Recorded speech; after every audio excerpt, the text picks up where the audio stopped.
es hermenéutica. Otro enfoque que conocimos fue la hermenéutica. La hermenéutica, bueno, si nos remitimos primero a la etimología, podemos hablar del dios griego Hermes, el que llevaba los mensajes a los otros, ¿no? Por lo tanto, la hermenéutica tiene que ver con la recepción, con el recibir el mensaje. De esta forma, como una primera aproximación que tenemos, leímos a Nietzsche y esta idea de que Dios ha muerto. Pero Dios ha muerto enfocado a la literatura, se enfoca más a la idea del autor ha muerto. El autor muere como autoridad que le da un sentido unívoco al texto. El texto empieza a cobrar su sentido en medida en que es recibido. O sea, el que va a construir el significado de un texto va a ser el lector.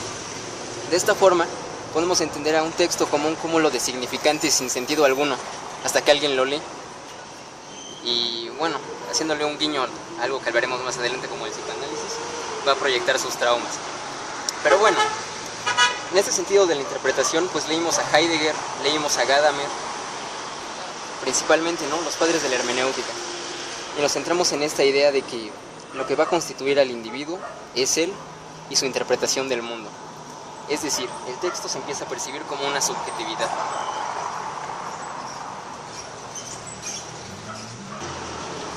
Una noción fundamental en esta percepción hermenéutica es la noción del Dasein, del ser ahí en el mundo. El sujeto se constituye como un ser arrojado a una finalidad en el mundo. Un ente yecto. Un ente yecto, sí. Por lo tanto, nuestra noción va a cambiar de que el mundo va a construir al sujeto en lugar de que el sujeto va a construir al mundo. Es decir, este sujeto es arrojado a unas condiciones históricas, económicas y sociales que él no escoge. Es decir, yo no elegí ser mexicano, ni hacer una tarea de un video sobre mi materia de análisis literario. Las condiciones de mi medio me hicieron hacer esto, y por lo tanto es lo que me constituye como individuo. Y estas mismas situaciones o entidades que van a hacer que yo me constituya como lo que soy, como un producto eyectado, van a ser las relaciones que me van a permitir interpretar y decodificar los textos.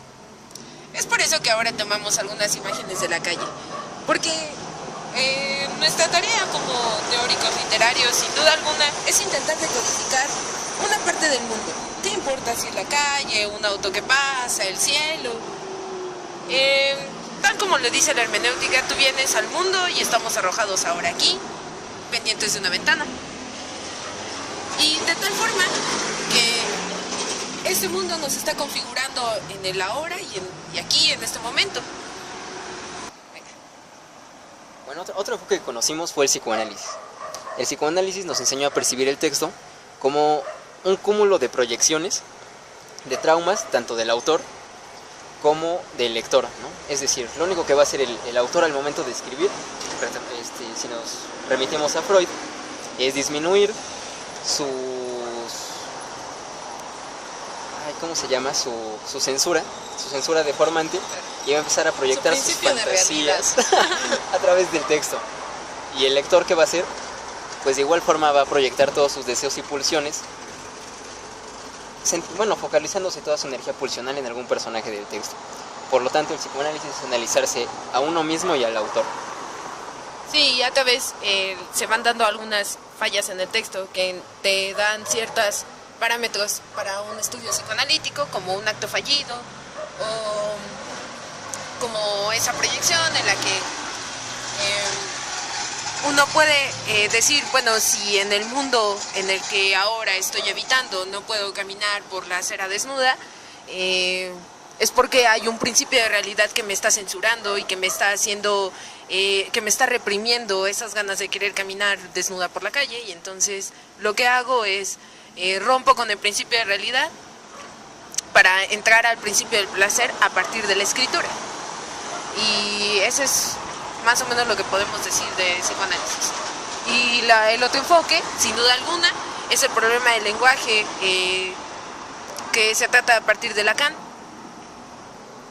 A donde podemos pensar, para empezar, al texto como un constructo significante. Son constructos de significantes que van a tener una hilación, o sea, se va a crear una cadena significante en busca de un significado final. Pero ese significado final lo va a dar el lector, el que se está proyectando en él. Y de esta forma, al concebir al texto como un tejido significante, sabemos que lo que tenemos es un tejido de signos que lo articulan como una totalidad. Pero eso no solamente se cierra en el texto, es decir, vean lo que están viendo en este momento en su pantalla, ¿no? ¿Qué ven? Cosas, no solamente son cosas, ¿no? Son unos amasijos de cosa y signo. Sabemos el signo calle, el signo basurero, el signo edificio. Entonces la realidad se va a construir como un tejido de signos, por lo tanto como un tejido simbólico. De tal forma que tanto un texto como nuestra realidad se va a articular por medio del lenguaje. Y hacer análisis literario, psicoanalíticamente, también es analizar tu mundo. Y cómo a través, y regresando a la hermenéutica, a través de este lenguaje tú vas a articular y darle sentido a este tejido de signos. En estudio de género, uno puede ver a una pareja caminando por la calle y decir, ¿qué es lo que los hace normales? ¿Qué es lo que los hace caminar libremente por la calle como una pareja de novios que camina y ya? Que sea uno hombre y que sea uno mujer. Así es. Él está dentro de las reglas, dentro del panorama normal, de la normalidad, de decir soy hombre porque me constituyo como tal, porque soy un constructo de lo que la chica de un lado, que se sabe que es una mujer, porque ella se asume como tal. Y entonces todos nos vamos a caminar de una manera normal. El estudio de género es eso. Y uno nace o se hace mujer, uno nace o se hace hombre. A partir de ello podemos decir que hay una serie de parámetros sociales que nos rigen como tal, que nos dicen, sí, no importa si tú naciste con pene o vagina, tú vas a ser hombre o mujer según la regla del padre, según cómo superes o cómo no superes tu complejo de Edipo, si es un asunto retroproyectivo o no. Y la superación del complejo del Edipo puede constituir el que tú te hagas hombre o te hagas mujer. Pero las feministas entonces por eso le tiran tanto al psicoanálisis. No están tan de acuerdo con este asunto. Sin duda, el ser hombre o ser mujer es un constructo, es algo que nos han hecho creer. Pero el problema aquí es que a todos nos han hecho creer que eso es un auto. Eso es un auto porque me han hecho creer que es un auto. Es una imposición simbólica e ideológica. Ser mujer o ser hombre es un constructo ideológico. De tal forma que cuando ves en tu tele o cuando vas a comprarte un pantalón de mezclilla y ves a una mujer de tales características, a un hombre de tales características, lo que estás viendo no es propaganda. Lo que estás viendo es el constructo ontológico fundamental que otorga identidad constitutiva de género, lo que te hace ser hombre o mujer. Y tienes que adaptarte a ese parámetro. Lo mismo. Arriba, abajo. Adentro, afuera. Grande, chiquito.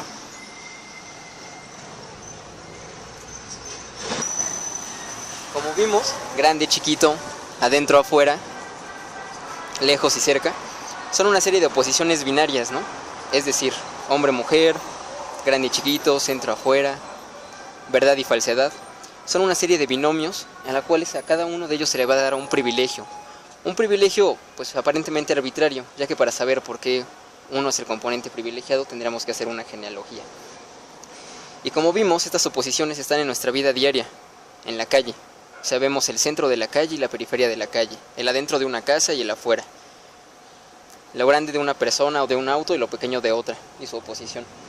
De tal forma que vemos cómo en la realidad, y como ya dijimos, la realidad es un texto, todo texto se va a fundamentar mediante oposiciones binarias jerárquicas. Porque es decir, siempre es mejor, ideológicamente hablando, estar en el centro que en la periferia. Estar adentro que estar afuera. Ser integrado que ser excluido. Ser razonable, o sea, ser una persona razonable que una persona emocional.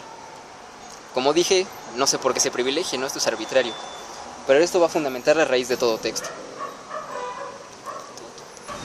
Sin duda esto no es el problema. Que haya oposiciones binarias no es el problema. El problema es cómo nos rigen en nuestra vida cotidiana. El problema es que hay aparatos de poder. El problema es que hay esas ideologías que reprimen al reprimido. Que hay un dominado y un dominador. Y entonces, los aparatos de poder que recaen sobre ese dominado son aquellos que manejan el discurso, son aquellos que saben que tienen la verdad, saben cómo manejar el lenguaje para dominar. Ese es el problema.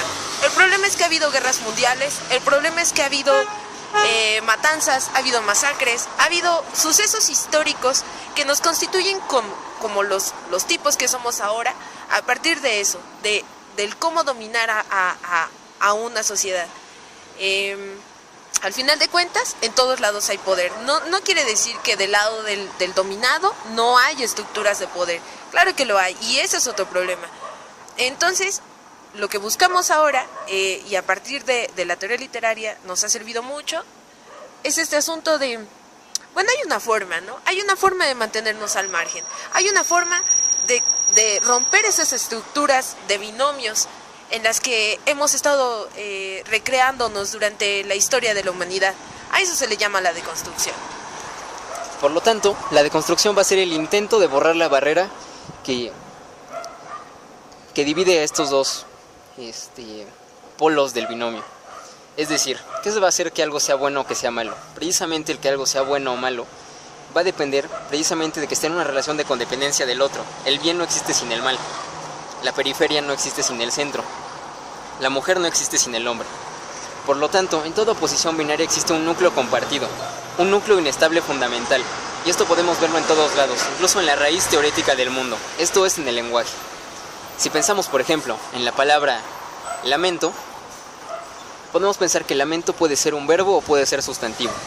Es decir, esta palabra tiene la libertad de significar cualquiera de estas dos significados. Si yo pongo un artículo antes de esta palabra, por ejemplo, el lamento funcionará como sustantivo. Pero si yo antepongo un pronombre, yo lamento funcionará como verbo. Es decir, la palabra lamento, en su núcleo fundamental constitutivo, hay una inestabilidad significativa, ya que el lamento por sí misma no se inclina a ningún lado, hasta que por medio de la violencia, del pronombre o del artículo, le imponemos una significación. De igual forma, por medio de violencia arbitraria, le otorgamos privilegio a ser hombre sobre ser mujer, a estar en el centro sobre estar en la periferia. Y el intento de la deconstrucción es el intento de tomarnos las cosas en serio. Es el intento de mostrar la naturaleza inestable de toda posición binaria jerárquica. Es por eso que todo texto, sea cual sea, desde un cuento, un poema o la realidad misma, es un texto inestable. Ahora sabemos que el mundo es un compendio de signos, que se lee y se articula, que se interpreta o se malinterpreta. Y que además el análisis literario para nosotros sin duda alguna es la explicación de alguna parte de este mundo al que fuimos arrojados sin querer. ¿Y qué es literatura? Esa es otra de las grandes dudas cuando uno entra a la licenciatura. Sin importar lo que sea literatura, tenemos que estar de acuerdo con algo. Literatura puede ser todo aquello que se lea, todo aquello que tenga de manera implícita o explícita una letra, aquello que se pueda leer o no, y el mundo se puede leer. Lo importante es estar conscientes de que el título de literatura, el motete de literatura, es algo que es una etiqueta, que por alguna estructura sin duda de poder hay alguien que dicta qué es literatura y qué no es literatura. Y peor aún, hay alguien que dicta qué es la buena literatura y qué es la mala literatura. Entonces, más bien debemos estar conscientes de que una receta de cocina también puede ser literatura. Que, no sé, el discurso del método frente a El Llano en Llamas o Pedro Páramo tienen la misma categoría de literatura, siempre y cuando nosotros seamos conscientes de que hay alguien que dicta que uno es más bello que el otro. Y sin duda alguna, la belleza, el sentido estético, no es más que la proyección del trauma del que lo lee, sin duda alguna. Y pues bueno, así que